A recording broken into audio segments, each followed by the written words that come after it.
Oi, gente, sejam todos muito bem-vindos. Meu nome é Lara Teles, eu sou defensora pública no Ceará e faço parte aqui da equipe do Elas na Defensoria. E hoje estamos aqui num grande momento do nosso perfil, com a live com o professor César Roberto Bittencourt, que dispensa apresentações. Eu estou esperando o professor enviar aqui a solicitação. Enquanto isso, eu vou logo fixar o comentário. Sejam todos muito bem-vindos. Eu estou vendo que está entrando várias pessoas queridas aqui. Eu estou muito ansiosa. O tema da nossa live vai ser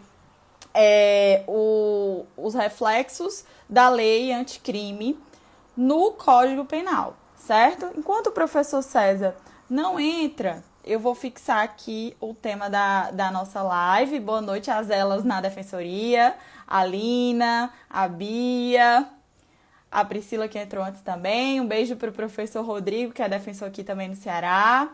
A Lara Castelo Branco, minha xará, também entrando. Paula Brito.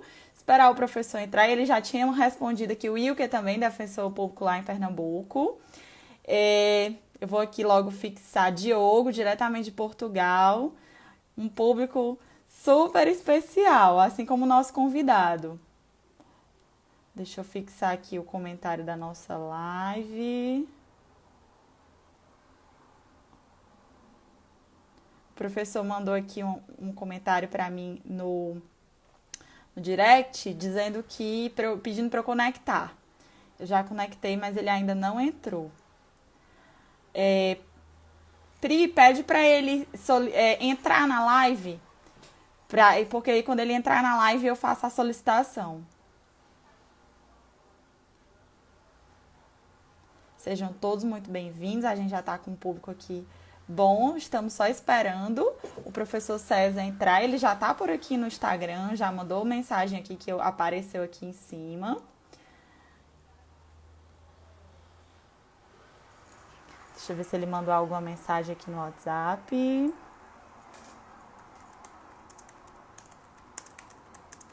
Então, gente, enquanto ele não entra, né? O professor César Roberto Bittencourt, Alice Santos também do Bruxas do Plenário entrando, Juliana. Enquanto ele não entra, eu vou fazer uma apresentação, apesar de ele dispensar apresentações, mas o professor César Roberto Bittencourt é advogado, professor de Direito Penal, autor de 32 livros de Direito Penal, ex-integrante do Ministério Público do Estado do Rio Grande do Sul, professor aqui, já aceitei a solicitação, mas como eu falei, ele realmente dispensa apresentações porque ele marcou gerações, né? Quem aqui não estudou pelos livros dele, levanta a mão, vai ser difícil encontrar alguém. Professor, seja muito bem-vindo.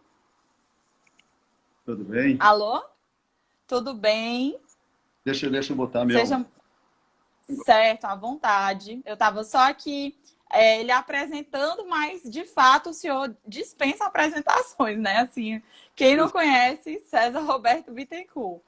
Acho que da graduação ao ministro do STF todo mundo conhece. Obrigado. Tá indo o som bem agora? Alô? Tá ótimo o som. Agora tá. Prazer, satisfação. Tô meio perdido aqui, esse bando de poderosos aí, né?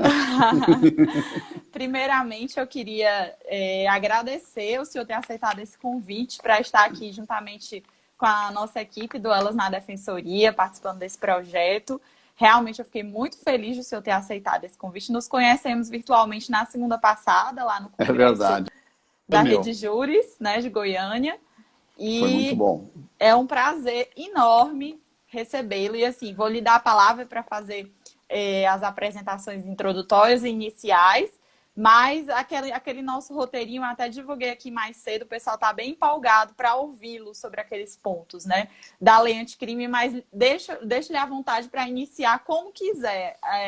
A tela é toda sua, professor. Muito obrigado, professora Lara Teles, uma satisfação muito grande em conhecê-la no outro vídeo, na outra live que nós participamos junto.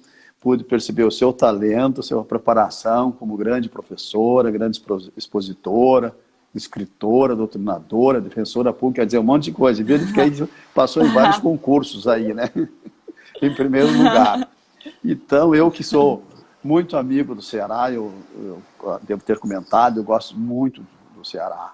Tenho grandes amigos aí, professores, advogados, professor lá da Federal, o magnífico reitor, essa turma toda, muito boa.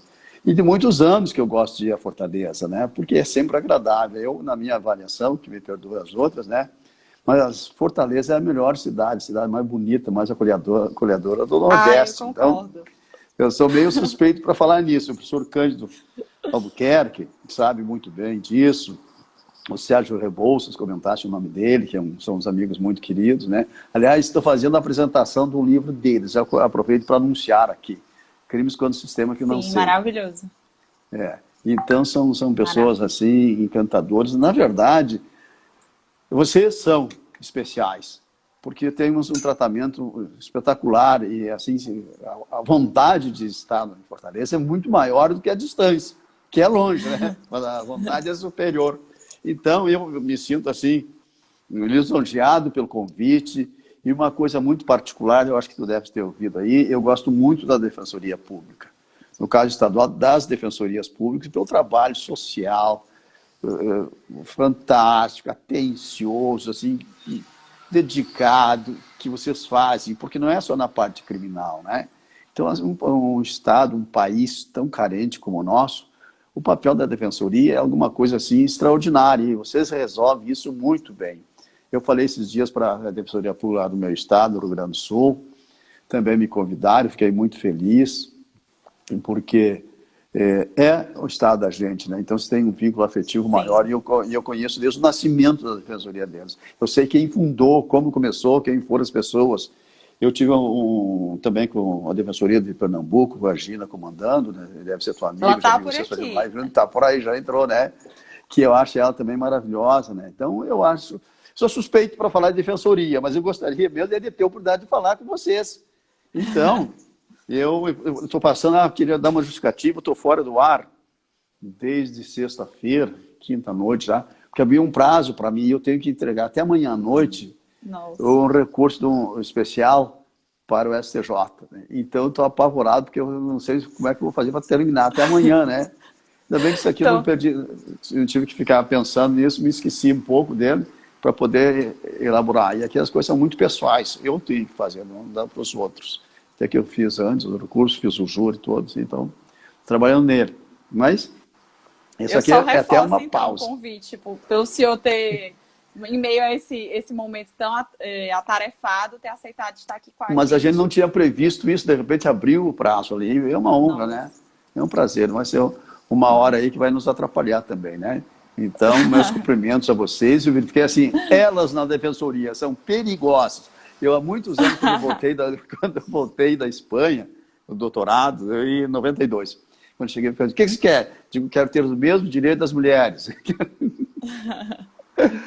Então, estou preocupado, assim, sempre trazendo assim, uma participação ativa, efetiva. Eu acho que eu tenho, assim, gosto pelas minorias, me preocupo com as favelas, com os pobres, com os negros, com os índios, enfim, com as pessoas carentes. E eu sei que vocês fazem um trabalho nessa linha muito especial, muito boa. Então, eu disse assim, já mais de uma vez, que se eu tivesse que fazer concurso hoje, faria para a defensoria, pela identificação com o trabalho, com a atividade. Eu acho isso maravilhoso. E ainda falando com uma Você, professora de júri. É muito bom. Estou à se, disposição de vocês e espero corresponder. o Cumprimentar a senhor Gina, seria que também já muito está nos bem, ouvindo. o senhor seria muito bem recebido. Se tivesse algum jeito de não ter nem concurso para o senhor ingressar, seria ótimo. Mas já entrando aqui no nosso tema, que o pessoal está bem ansioso, todo mundo comentando aqui, professor. O senhor combinou, né, de abordar 7 pontos da lei anticrime que alteraram o Código Penal. Não sei se vai dar tempo a gente falar de tudo, né? Porque é muita coisa relevante. É Mas verdade. mas eu vou deixar o senhor bem à vontade. Eu tenho que começar por esse, porque tem muito reflexo para os assistidos da Defensoria Pública, né? Que é sobre a importância da aparente alteração legislativa no artigo 25 do Código Penal, no âmbito da legítima defesa. Quem faz uma leitura mais apressada vê, mas isso aqui já estava incluso na previsão legal anterior. O que é que mudou de fato? na visão do senhor, no artigo 25? Pois é, olha, é claro que algumas coisas que eu vou dizer não é que não agrade a Defensoria Pública, mas não interessa diretamente no seu mistério, né, naquele dia assim, porque eu faço sempre a minha visão crítico-liberal, como eu digo assim, entende? Eu não olho o texto legal somente, eu olho do texto para a Constituição, da Constituição para o texto, então daí eu faço o meu trabalho crítico normalmente. Pois olha, na verdade, a gente precisa ter tempo para falar mais, porque isso aqui não é um projeto anticrime. O projeto anticrime mesmo nasceu, foi aquela porcaria que eles fizeram lá em São Paulo, colocaram uma urna lá, reuniram 2,5 milhões de pessoas, segundo eles, para aprovar o combate à corrupção. 2,5 milhões é muito pouco, porque nós somos mais de 210 milhões e somos praticamente todos contra a corrupção. Apenas os corruptos devem ser a favor. Todo mundo quer combater a corrupção. O problema é que as pessoas, os 2,5 milhões que foram lá, deram uma carta branca, porque eles não sabiam o conteúdo, ninguém lhes disse o que teria. E nesse sentido é que a gente combate. Então, graças a Deus, não é aquele projeto que foi aprovado. Uma parte dele, mas 80%, 70%, 80% foi do projeto do ministro Alexandre de Moraes, que elaborou um projeto concorrente. E esse dispositivo aqui não teve como negociar melhor. Na realidade, eu sei que o texto não é bom, não é suficiente, é desnecessário, inútil, inócuo, tudo que eu adjetivo nesse sentido, mas foi o que deu para negociarem, né? Então, menos pior, que foi esse, não aquele, que era um terror, né? Então, colocando esse parágrafo único no artigo 25, então, parece que ela trouxe alguma coisa, mas diz mais ou menos o seguinte, que observados os requisitos do CAPS, também se considera legítima defesa o agente de segurança que repele a agressão ou risco de agressão à vítima mantida refém na prática de um crime. Ora, eu digo sim, é simples, porque isso é uma legítima defesa de terceiro. E essa legítima defesa de terceiro já está no caput do artigo 25. Nesse sentido, não acrescentou absolutamente nada. Por quê? Ora, eu digo sempre, professora, que a legítima defesa definida no Código Penal brasileiro, ele é universal pela abrangência que ela tem. Ou seja, qualquer hipótese possível de alguém repelir agressão injusta, atual ou iminente, agressão sua ou de terceiro, está legitimado a agir. Não precisa ser o próprio, não precisa ser um defensor, não precisa ser, pode ser até defesa de animais. Eu acho que é possível legítima defesa até de um animalzinho aí de estimação, de repente alguém combatendo, judiando dele ali. Isso pode reagir, revidar isso, porque também é legítimo, porque também é um ser humano. O ser humano é um ser vivo, é um ser animal, não é um ser humano, não é? Mas tem cachorrinho que parece até mais do que humano, né? Esses cachorrinhos de coisa. Então, eu não acho que você não tem que existir uma legítima defesa para cada contexto, para cada segmento da sociedade, para cada setor, para cada circunstância. Não. Eu digo nesse sentido que a previsão ali ela é universal. Eu me preocupo, assim, com algumas coisas, mas antes dessa preocupação, então alguém comenta, mas tem uma diferençazinha, pode ser não muito contundente, mas fala em risco de agressão. Ora, e o que seria agressão iminente, se não um risco de agressão? É uma questão de termos, de expressões, de palavras, mas tem o mesmo sentido, tem o mesmo significado, porque a agressão atual ou iminente, a agressão iminente é um risco de agressão. É essa forma, porque você procura, mesmo tratar minhas definições, são mais ou menos por aí sempre. Você não tem outros argumentos mais do que dizer que é uma agressão que está prestes a ocorrer, prestes a acontecer, e esse risco de agressão nada mais é do que isso. Agora, em concreto, em se tratando de força de segurança, risco de agressão é uma coisa muito perigosa, porque para eles tudo é agressão, quando na realidade o fato de alguém estar contendo, retendo, por exemplo, um refém, não significa uma agressão a outros. Aquela já sofreu agressão. Da vítima já é uma agressão atual, né? Porque se ela está retida, está rompida, mantida ao poder dos agressores, ora, ela está sendo agredida. E essa é uma atualidade. A vantagem é que ela não terminou e por isso é atual. Sim. Agora, o risco de agressão nada mais é do que a iminência da agressão. Então, na minha avaliação, não existe diferença nenhuma que justifique isso ali. Então, mas a redação originária, né? O senhor acha que seria bem pior? O que é que essa redação originária comportaria de conduta? Acontece que a versão original deles eles alteravam muito. Eles alteravam também o artigo 23, né, onde acrescentavam lá dois parágrafos, 2 incisos, que eu não me lembro assim de cabeça agora, e acrescentavam mais no artigo 25 também.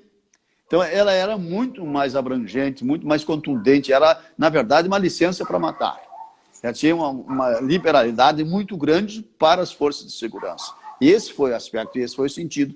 Por isso, você combateu duramente esse projeto, esse aspecto. Que, na verdade, eu nem me lembro mais direito, porque é tão insignificante, tão ruim, tão drástico, tão fora de propósito, que, graças a Deus, o Congresso Nacional afastou. Nesse aspecto, nesse caso aqui, o que tem de ruim é a mensagem subliminar que ele pode passar para os agentes de segurança. Está me ouvindo? Estou ouvindo. Agora deu uma travadinha aqui na... Está correndo o risco de cair, né? Está se movimentando aqui. Pois bem, então... O senhor está me vendo? Estou te vendo e te ouvindo bem. Pronto, voltou. Agora está melhor, né? Pois bem, pronto. Então essa mensagem subliminar, doutora Lara, é que é o problema. Por quê? Mesmo assim, com essa redação mais suave, eles se consideram, assim, legitimados a matar. Se você observar, prestar atenção nesses últimos 8 meses, praticamente, que a gente já está chegando no mês de agosto, os últimos 8, 10 meses para cá, a Polícia Militar tem matado enlouquecidamente, especialmente em São Paulo e Rio de Janeiro. Então, este problema, isto é um problema. É um problema social, é um problema humano, é um problema de segurança, é um problema nacional, de risco nacional. Então, esta gravidade que essas pessoas têm sido vitimadas, e são gente pobre, são gente miserável, são as pessoas menos privilegiadas, que estão nos arrabaldes, que estão nas favelas, estão nas comunidades, enfim. Esse tipo de policiamento não acontece no Morumbi, não acontece em Copacabana, não vai em Ipanema, não é no Leblon que acontece isso aí, lá é outro tipo, é outro estilo. Então, esta violência ela é duplamente discriminatória. E acontece que essas ações... Fala. Não, o senhor acha que, nesses casos aí, essa lei deu uma salvaguarda a mais para essas ações que o senhor está se referindo, ou não? Não, ou na minha visão, não. Na minha visão, não. Por isso que eu disse assim, passa uma mensagem subliminar. Não está no texto, nem no contexto, não está dito. Mas como eles tinham essa sensação de falar em agentes de segurança, que é o termo, agente de segurança, que ela parte daquele grupamento lá do nacional, que eles recrutam, alguma coisa. Mas, enfim, as polícias todas estão incluídas também nessa assim, agentes de segurança. Então, isso passou uma mensagem para eles se imaginar que poder agir. E a gente verifica, porque hoje tem celulares, filmagens, gravações em qualquer lugar, qualquer hora. Sempre tem. Eles não se deram conta disso. Então, a brutalidade que a televisão nos tem mostrado, assim, é intolerável. E a quantidade de gente assassinada brutalmente.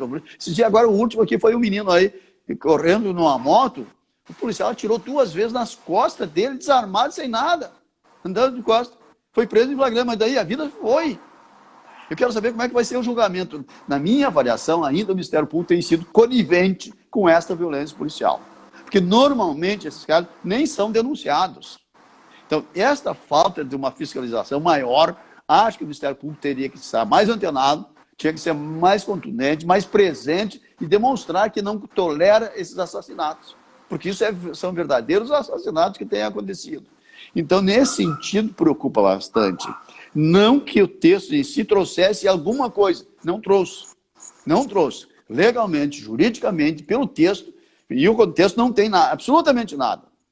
A mensagem subliminar que eles entenderam, e a interpretação é lá deles mesmos, é que passaram a matar mais gente. Então, acontece o seguinte, que eu digo, quem é o mais culpado, doutora Lara, a senhora que é defensora? Senhora, senhoria, até fica assim, mas é uma questão da linguagem. Não, desculpa. Vontade, tá? Como o senhor quiser. Tá. Viu, Igor? A gente fala rápido, fala assim, depois às vezes sai o tratamento um pouco inadequado.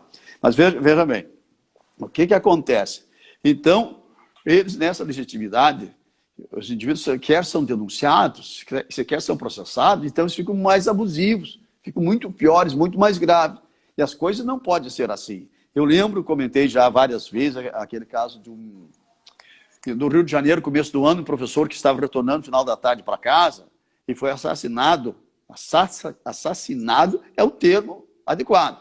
por 11 agentes de segurança que metralharam o professor, a sua esposa, a filhinha e a empregada. Mais de 80 tiros dados, o carro passou, simplesmente. Ora, isso está sendo filmado todos os dias, coisas parecidas desse jeito. Então, esse assassinato precisa ter combate, um combate eficaz, um combate eficiente.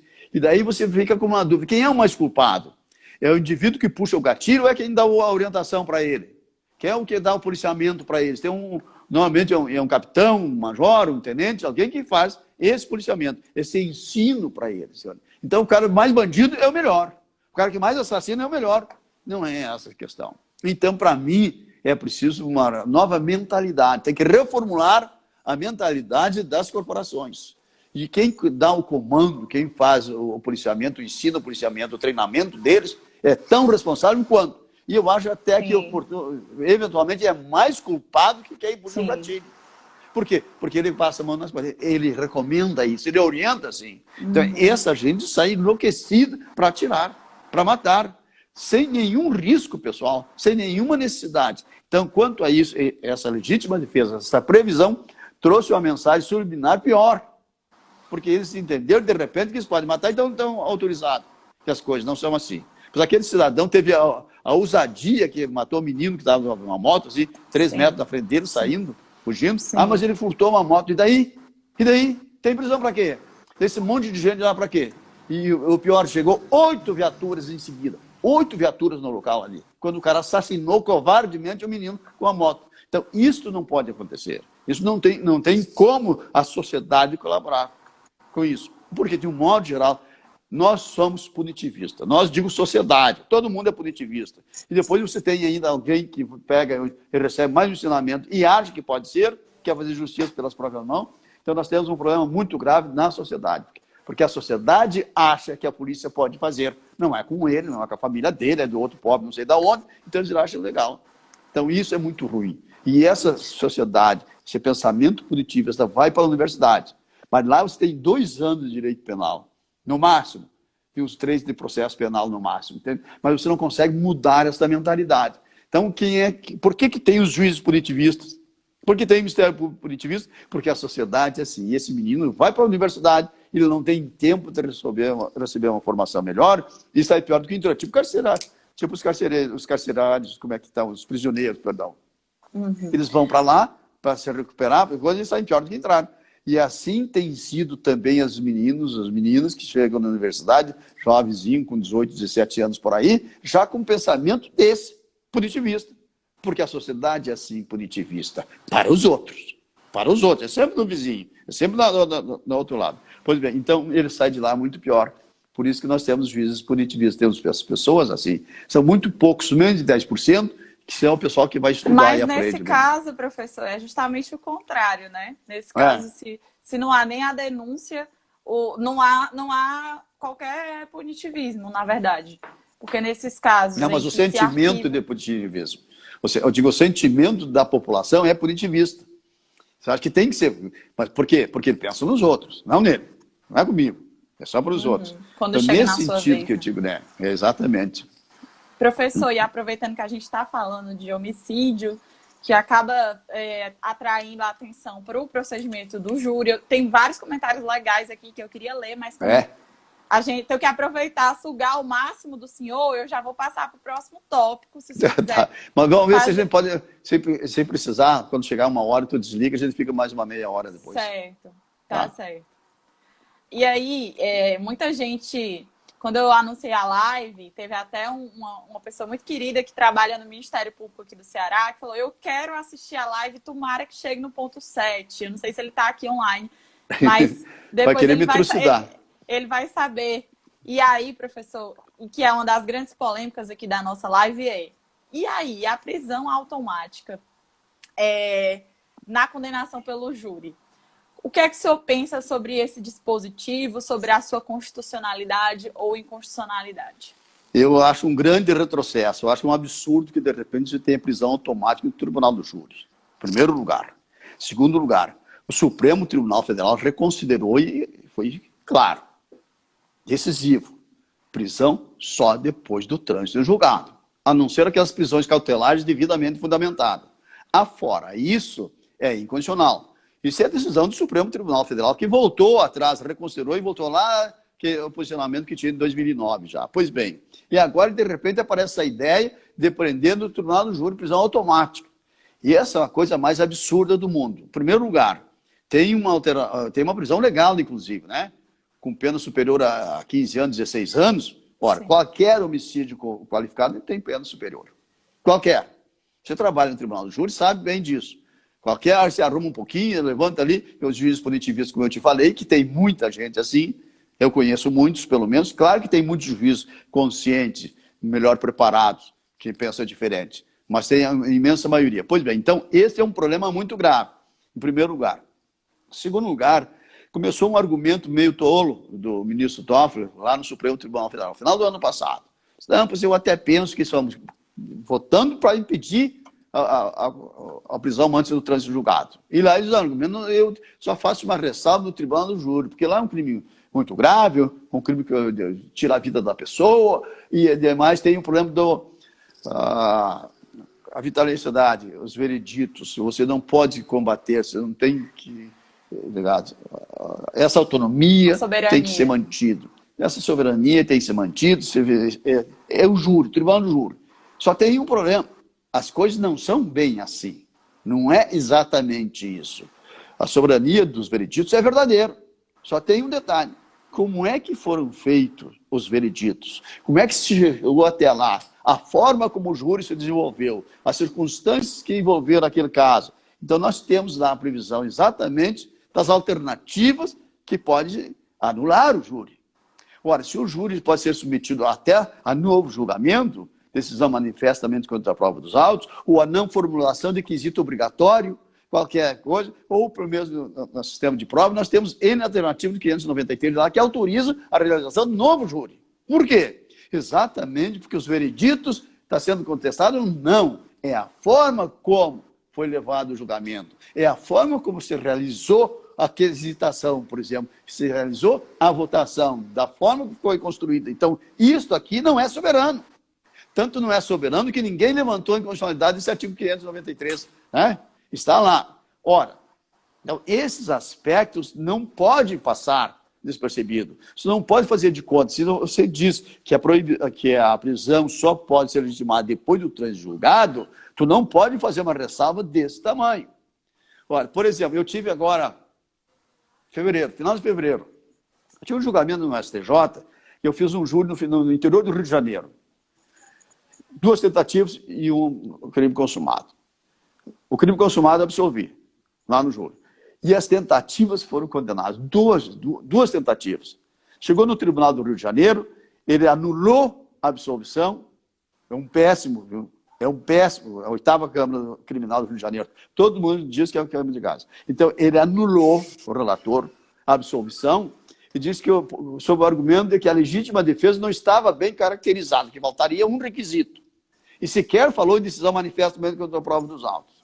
Uma coisa mais absurda, só para ignorante mesmo. Bom, então, tá, anulou essa. E as tentativas das quais eu recorri, ele não só negou, como aumentou a pena. 2 tentativas, ficou com 19 anos. Pois bem, então eu recorro para verificar. Subiu o recurso normal. E eu tenho 2 problemas, porque eu vou fazer 2 sustentações diferentes, conflitantes. Primeiro, eu tenho que justificar que o júri é a soberania dos vereditos, né? Não pode ser desrespeitado. Então, ele tem que ser mantido, que é o problema, né? E não tem outro recurso? Não tem outro recurso. E os outros, no mesmo recurso, as 2 tentativas. Eu preciso anular essa condenação. Mas aqui eu tinha um outro argumento. Teve um quesito obrigatório que não foi feito. Aliás, não foi feito nenhum quesito a respeito das teses defensivas. Foram 6. 6, nenhum quesito. E tinha um obrigatório, tinha uma causa de diminuição. Né? Então, esse obrigatório não tinha como. Digo, eu vou enfrentar. Eu vou para o júri, eu chego lá e diz, olha, das tentativas, não precisa nem se preocupar, porque já está anulado, vai no julgamento. Realmente, aquele quesito tinha que ser feito. Então, tá. Era homicídio privilegiado, né? Tinha que fazer. Você, promotora, a defensora sabe disso. Não vou enfrentar. Agora, daí, a outra, a consumação. Que eles anularam, dissolviam no tribunal e eles querem anular aí. Bom, daí, o relator, vão me perdoar, desse tribunal não trabalha com prova. Agora, hoje vai ter que trabalhar a prova. Por quê? Porque a anulação do julgamento é exatamente sobre prova. Sim. Não fui eu que criei. Então, quando a decisão manifestamente contra a prova, você vai me dar licença que eu vou mostrar a prova. Eu não falei de prova no recurso, porque não é objeto, né? Não pode fazer recurso especial, aquela história toda do recurso excepcional. Daí eu trabalhei a prova ali nos 15 minutos que eu tive. Me desculpa o relator, não tinha conhecimento disso, mas agora é a hora. Então eu mostrei a prova ali. Daí o relator manteve meio constrangido a condenação por manter a condenação, né, nesse crime aí. Daí o primeiro a divergir, o sketch, já pegou e disse, vida vênia, estou pedindo licença, estou abrindo a divergência. Para simplificar, 4-1 na divergência. Ou seja, o relator votou vencido porque iria manter o resultado do tribunal. E a maioria do STJ, então, pegou e deu, disse, não, esse está absolvido, está sacramentado e acabou. Então, como é que isso vai defender a soberania do tribunal do júri e vai impedir sequer que se questione a forma como foi o julgamento, a metodologia que foi utilizada, a formulação dos quesitos, que é um problema sério, as teses que têm que ser defendidas, têm que ser respeitadas, têm que registrar. Esta formalidade do júri, que vocês conhecem muito bem, lógico que não pode ser. É inconstitucional essa previsão. Na minha avaliação, querer dizer que, pela soberania dos vereditos, tem que manter a prisão automática, isso é absurdo. É a mesma inconstitucionalidade que tinha as outras. Isso é a minha avaliação e é isso que eu sustento. E acho que está errado. Lá na lei que trouxe, que é do processo, que eu quase não examinei, mas tem a previsão lá que prisão a partir de 15, 16 anos, ela fica automática. Pode ficar automática, né? E a outra é essa que o Toffoli começou e que é muito provável que passe o Supremo Tribunal Federal. Mas é errado. Eles têm direito de errar. O magistrado que concordar com o senhor, entender que se trata de inconstitucional, essa previsão legal, ele pode deixar de aplicar a prisão? Ele pode e deve. Pode e deve, mais do que isso. De ofício, independentemente de requerimentos. Na prática, né? O senhor na prática ex-membro do MP e agora advogado. Na prática, você faz o pedido na tribuna ainda, na sustentação. Depois, durante a quisitação, faz de novo. No final, tu requer de novo. Na votação, você requer também. E aqui, eu digo que ela não é obrigatória. O juiz poderá decretar, quer dizer, tem que fundamentar a necessidade. Então, para mim, também nessa previsão que está no código agora, né?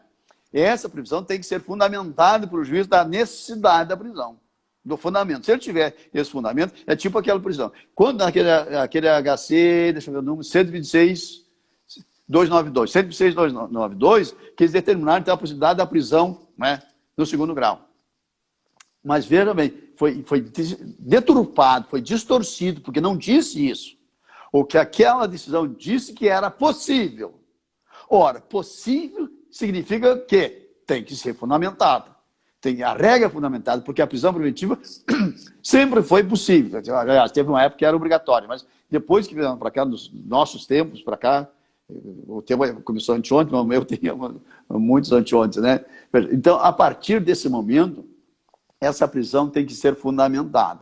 Então, por quê? Então, quando ele disse que era possível, está na emenda, só olhar a emenda.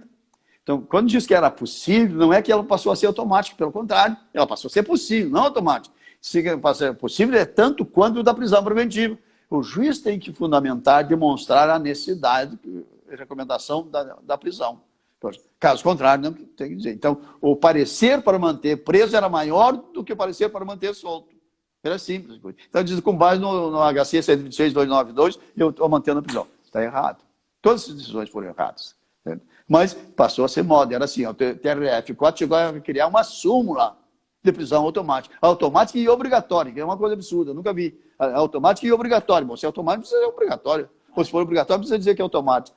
Mas eu vejo assim, essa é a forma. Eu não escrevi sobre isso, tem um livro que está saindo aí, a Reforma Penal, 260 páginas, Reforma Penal, pacote de anticrime, mas só Código Penal. Então, não tratei desse aspecto. Desse tema, né? Não fazia parte, não coisa. Mas essa é a minha visão, sempre foi, né? E acho que o Supremo está errado, vai errar de novo.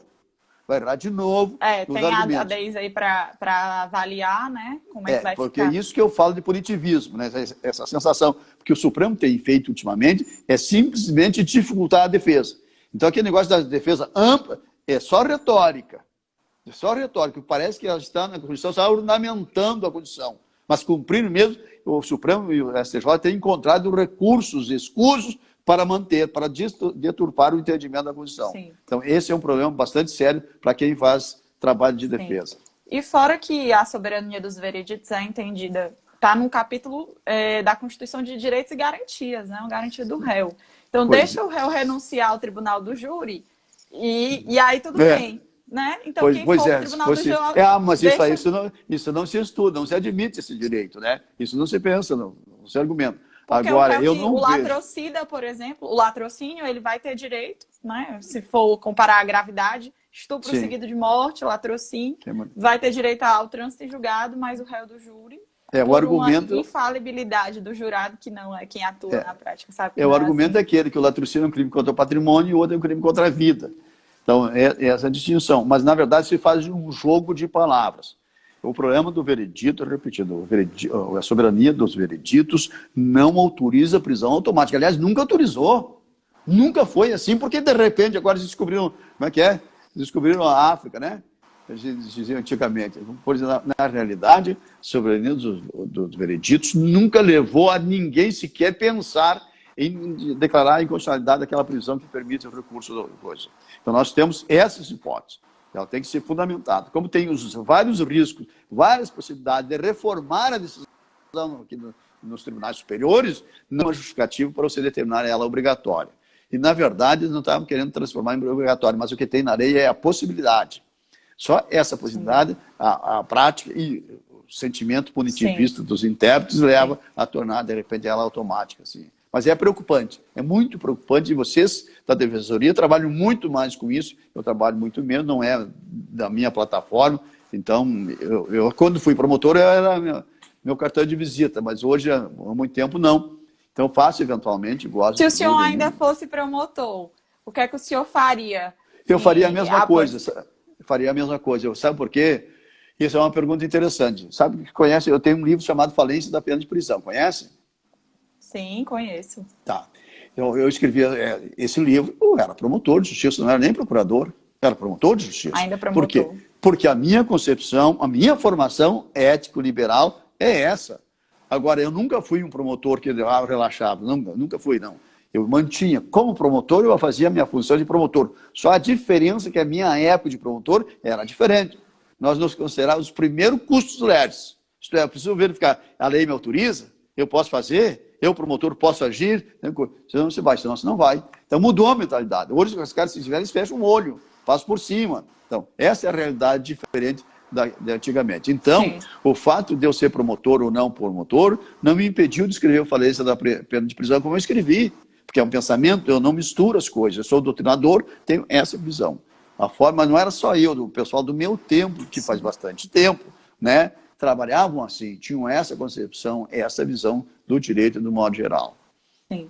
O Alisson Dyer fez um comentário muito bacana faz um tempo aqui, quando o senhor ainda estava falando sobre o outro ponto da legítima defesa.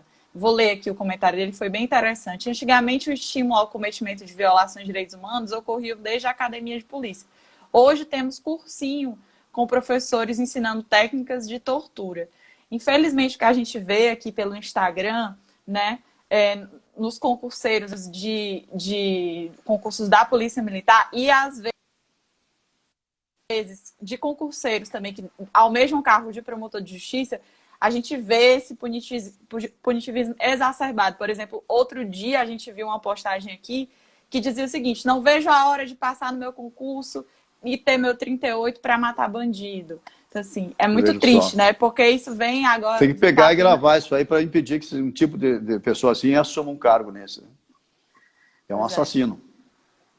E, assassino em potencial. Tem muita gente boa aí querendo cargos de promotor, de juiz. Tem muita gente boa, mas também tem muita gente que está com uma mentalidade bem de herói, sabe? Bem de agente de segurança. Esse é o grande problema. Por quê? Porque antigamente as pessoas iam e faziam concurso por vocação. porque gostavam da função, gostavam daquilo.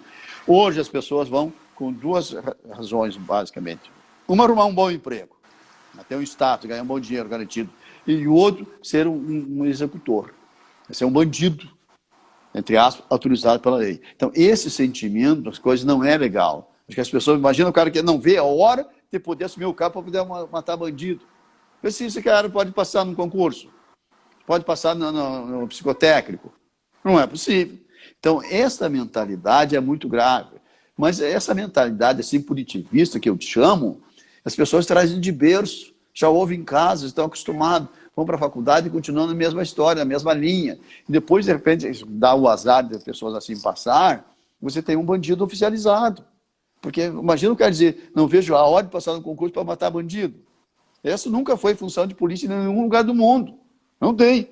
Essas são as distorções. São pessoas que já têm uma mentalidade ruim. Assim. Então, não torço contra ninguém, mas é a pessoa que as pessoas têm uma formação melhor. Por isso a importância de quem dá o policiamento. Imagina só, técnicas de tortura. Você tem que descobrir isso. Onde que está? Que tipo de cursinho? Porque isso aí é uma violência absurda, né? Tortura é crime, para começar. Quer dizer, você não pode ensinar os policiais a fazerem tortura. Isso é criminoso.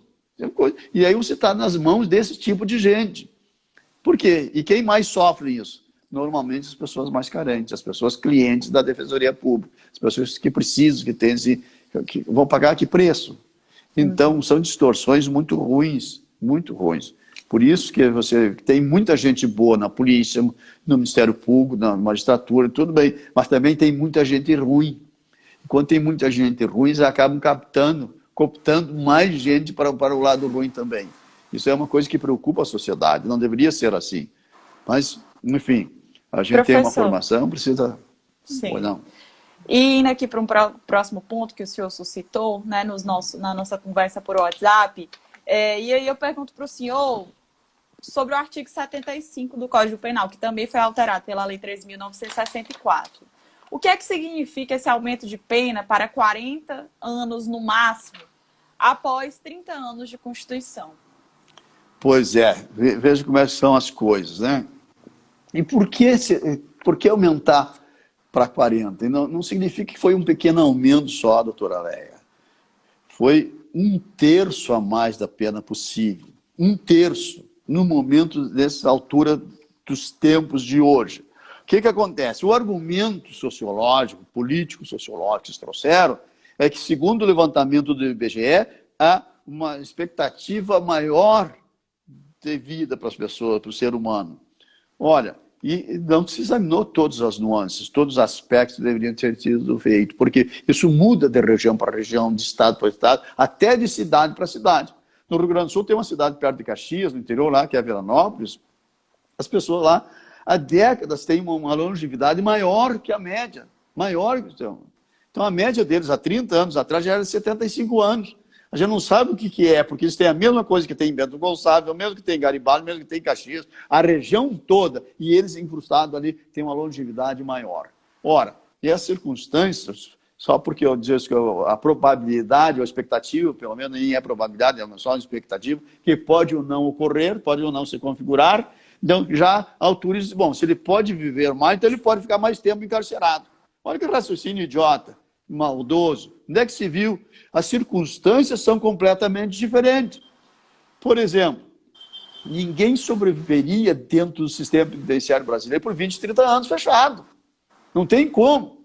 O inferno que é o sistema penitenciário, a miséria, a pobreza, a infectologia, doenças infecto-contagiosas, tem de tudo. Não sobrevive, não tem condição. Se a pessoa pode viver um pouco mais aqui fora, são outras circunstâncias. A realidade dura do cárcere é brutal. Não conseguem sobreviver. Então, esse tipo de sentimento é um despreparo social, sociológico, tecnológico, científico, tudo que tem, é tudo errado.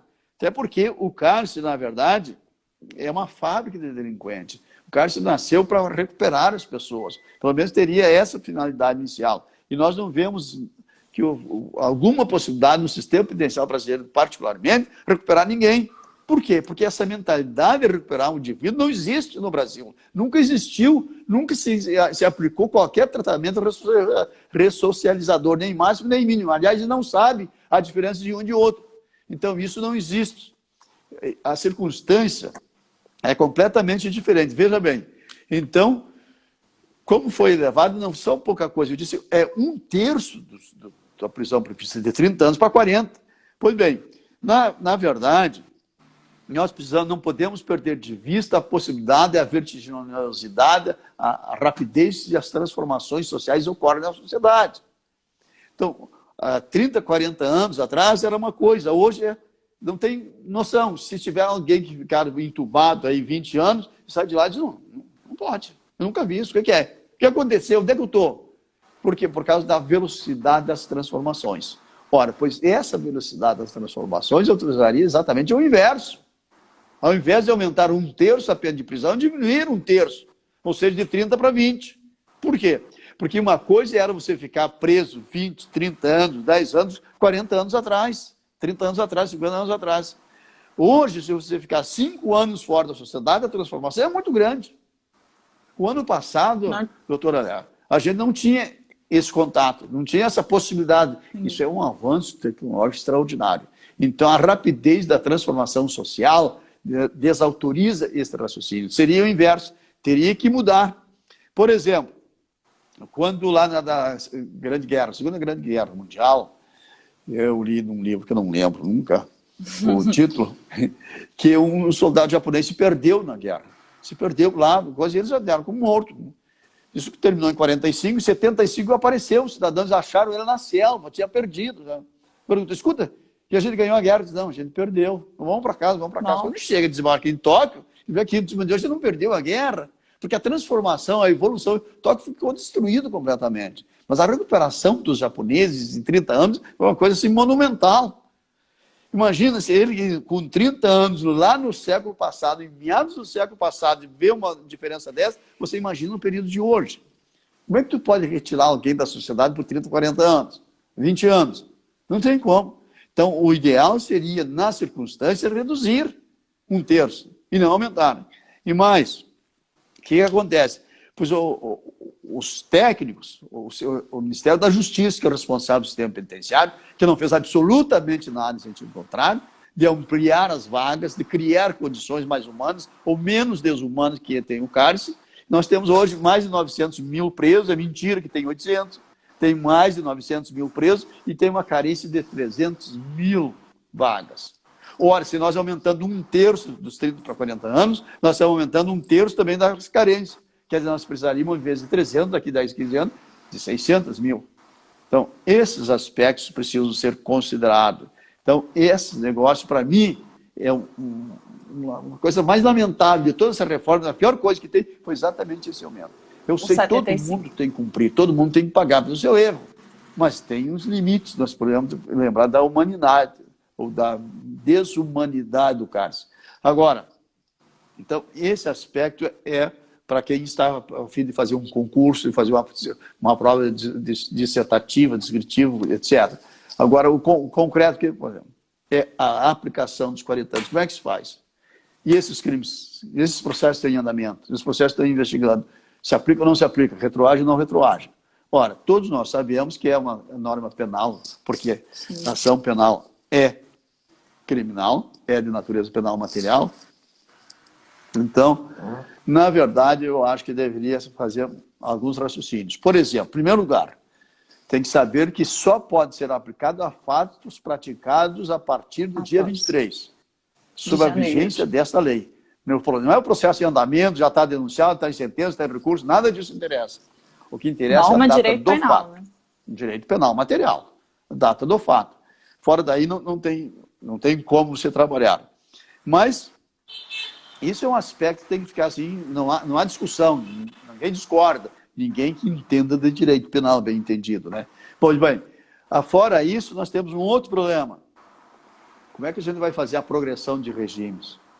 Por exemplo, os benefícios penitenciários. O cidadão praticou um crime lá em 1980, 90, por aí, está preso, 20 anos de prisão. Tem já 10, 15 anos de coisa, e pratica outro crime. foi mais aí 20 ou 40 anos de prisão. Qual é o tempo que ele deve cumprir pena? 30 ou 40? Com certeza 40 não. Com certeza 40 não. 30, precisa ver que tempo de pena ele pegou, qual o tempo de pena que ele já cumpriu também. Então você vai ter que fazer um cálculo assim, matemático, proporcional. Eu não tenho o cálculo, não sei qual é o cálculo para a gente fazer, teria que pensar. Então, veja bem, tem que ser a proporcionalidade do tempo que ele tem para cumprir. Colegas da execução aí que vão trabalhar nisso. Esses aí que vão se quebrar, né? Mas esse é o caminho. Então, verificar o tempo de execução nesse período até 30 anos e ver o que sobe para o tempo de execução de 40 anos. Então, se for pouca coisa do lado dos 40 anos, a partir do dia 23 de janeiro, 5, 10, 8 anos, por aí, fica nos 30 anos. Agora, com certeza, será 40. Se tiver mais que isso, de 10 anos, por exemplo, também não será nos 30. Vai ser 33, 34, 32, 35, por ali. É uma relação proporcional que tem que se fazer. Eu acho que isso é um tema bem interessante. Eu fiz uma live com uma universidade lá de Porto Alegre, e tinha um desembargador, que até foi meu aluno, estava assistindo lá, e ele me fez essa pergunta. Disse, olha, a gente estava discutindo aqui, a turma aí 5 aí, e até o ministro do STJ. O que o senhor acha? Eu digo, eu dei essa ideia. Eu digo, o que vocês pensaram? O que vocês decidiram lá? Disse, olha, professor, foi mais ou menos essa, mas ficou mais claro. Eu digo, tem que pensar um negócio. Eu não tinha pensado nisso, só pensei nesse momento que ele me perguntou essa hipótese. Essa hipótese, né? Porque mas é complicado. É uma lei muito nova, várias questões tormentosas vão surgindo muito da prática. Vão surgindo no dia a dia, né? E aí eu aproveito para perguntar, professor, eu vou primeiro fazer uma pergunta aqui que está no roteiro, mas junto com essa pergunta do roteiro, eu vou fazer uma pergunta fora do roteiro, porque tem muita gente querendo saber sobre esse assunto. Mas sobre as causas suspensivas da prescrição, né? O artigo 116, vieram aí novas causas legais de suspensão da prescrição. E eu tenho uma dúvida específica no inciso 3, né? Que não vai correr a prescrição na pendência de embargo de declaração ou de recursos aos tribunais superiores quando inadmissíveis. Beleza, entendi a redação, mas qual é o momento, não deixa claro qual é o momento do termo inicial dessa suspensão. É da interposição, é do despacho que recebe o recurso? Qual é a opinião do senhor? E aí, emendando a minha segunda pergunta, muita gente aqui está querendo saber o que é que o senhor acha do ANPP, do Acordo de Não Persecução Penal. Isso é uma coisa para falar. Normalmente eu falo junto, falo nesse 116 em seguida da persecução penal. Pelo seguinte, acontece que você precisa fazer uma avaliação. Em primeiro lugar, a gente tem que destacar uma coisa. Estão punindo a defesa. Quem é o culpado por isso aí? A defesa. Quer dizer, a defesa não pode recorrer. Me diz uma coisa, qual é a interpretação que se pode dar a respeito da ampla defesa? Tem defesa ampla, mas não pode agir. Tem defesa ampla, não pode recorrer. Se não pode defesa, quer dizer, nós não temos nada a favor da ampla defesa, porque você, qualquer coisa que fizer, você vai estar sendo punido. O que acontece? Nessas circunstâncias é o seguinte: os embargos declaratórios são tidos como protelatórios, que não é verdade. Pelo menos como regra não é verdade. Ele está querendo punir esse dito protelatório. Então, nos embargos, só se não forem admitidos. E a maioria dos embargos não o são. Mas quando forem inadmissíveis, como é que é o texto legal? Inadmissíveis. Quando inadmissíveis. Mas o fato de ser inadmissível é uma coisa. Concretamente é outra coisa. Porque se for recebido, for examinado, for negado, significa dizer que ele foi admitido. Né? Sim. Então ele foi admitido. Então a gente precisa ter cautela para examinar essa questão. Nos embargos lá, normal, no plano do primeiro grau, do plano do segundo grau, eu não tenho muita preocupação. Eu tenho uma preocupação nos embargos declaratórios para a subida de recursos. Entende? Porque tem os embargos declaratórios e tem embargo dos embargos declaratórios, né? Tem a repetição. Nessa repetição, normalmente, o cara está sujeito a levar uma multa. Então, de um modo geral, nesse segundo declaratório, eu já destaco assim, é por um efeito de pré-questionamento. Nos embargos declaratórios anteriores não foi enfrentada a questão. Então, você pega e se fundamenta melhor, demonstra o porquê que você está fazendo, e você diz, é para fins de pré-questionamento. Tem decisões jurisprudenciais nesse sentido. Quando for para efeitos de pré-questionamento, ele não pode aplicar multa. Então, esse prazo normalmente não me preocupa muito porque ele é curto. Regra geral, ele é curto. Eles não demoram muito para indeferir, por exemplo. Quando ele indefere, não tem problema nenhum. Quando ele indefere, eles estão rapidinho, né? Pois bem, então, isso aí não chega a causar um prejuízo. Em termos de planície, no mesmo plano, no sentido, né? Não tem problema nenhum. O problema é quando é para subir os recursos, porque é uma declaração normal, horizontal, mas também para os recursos especiais, como é que eu digo, excepcionais, Sim. que é o especial e Sim. extraordinário, né? Pois bem, daí é mais preocupante. Já são muito difíceis você conseguir fazer subir os recursos, né? Sobe tudo do Ministério Público, inclusive só matéria de fato. Isso é verdade, isso é uma comprovação. Você pega recurso do Ministério Público, vai examinar, é vergonhoso.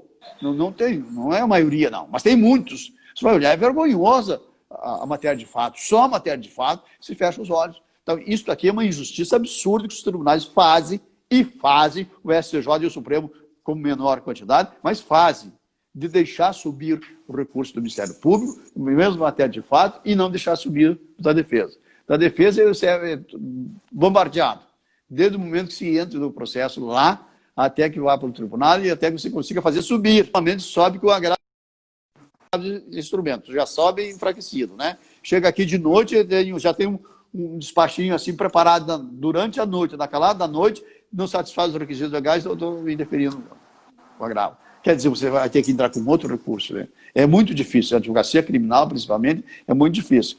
Então, nesse aspecto, esses embargos não me preocupam muito, me preocupa apenas quando é em razão vertical, quando é para subir, né?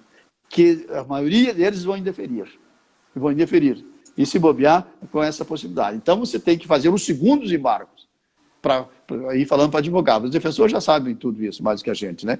Então, você tem que fazer os segundos embargos e daí destacar que é para efeito de pré-questionamento, porque fez o embargo anterior, não foi enfrentado e trazer os problemas todos para botar ali. Então, esse te poupa, pelo menos, da multa aquela e faz subir. Vai ter que subir para a gente verificar. Mas o aspecto mais importante aqui está como é que é? Não achei ali. Na 116 tem lá o inciso 4º, né? Tem o inciso 4º. Tem que, enquanto não cumprido ou não rescindido o acordo de não persecução penal. Exatamente. Então está aí. Este é um problema, né? Este é um problema muito grave para você estabelecer. Então, para você examinar essas causas suspensivas, você tem que examinar o substrato, né? Sabe? O que é? Por que os embargos são assim? Por que esse acordo de não persecução penal? Olha, nesse acordo de não persecução penal, eu tenho assim, uma visão muito particular. Eu trato esse aspecto de uma forma completamente diferente. Por quê? Embora eu acho que ele seja importante, que ele tem a sua razão de ser, mas você não pode ignorar que se trata de um poder extraordinário para o Ministério Público. Diz esse artigo 28 que, não sendo o caso de arquivamento, significa dizer que tem que ter justa causa. Se for caso de arquivamento, ele não pode propor. E pior que tem proposta por aí. E tendo o investigado confessado formal e circunstancialmente é um advérbio equivocado. Não é circunstancialmente, é circunstanciadamente, que eles quiseram dizer, a prática de infração penal. Confessado formalmente. Aqui nós Professor, temos só um minutinho que o Instagram vai já nos derrubar. Eu sei que o senhor está aí no meio de um recurso, muito atarefado. Mas só para o senhor não se despedir da gente assim, né, nesse grande momento... Não, a gente vem de novo, abre de novo. Vou encerrar e vou abrir de novo. Vou encerrar, vou salvar. Então, gente, continue com a gente, que já já o professor vai continuar falando sobre o ANPP. Ok. Um abraço. Um abraço.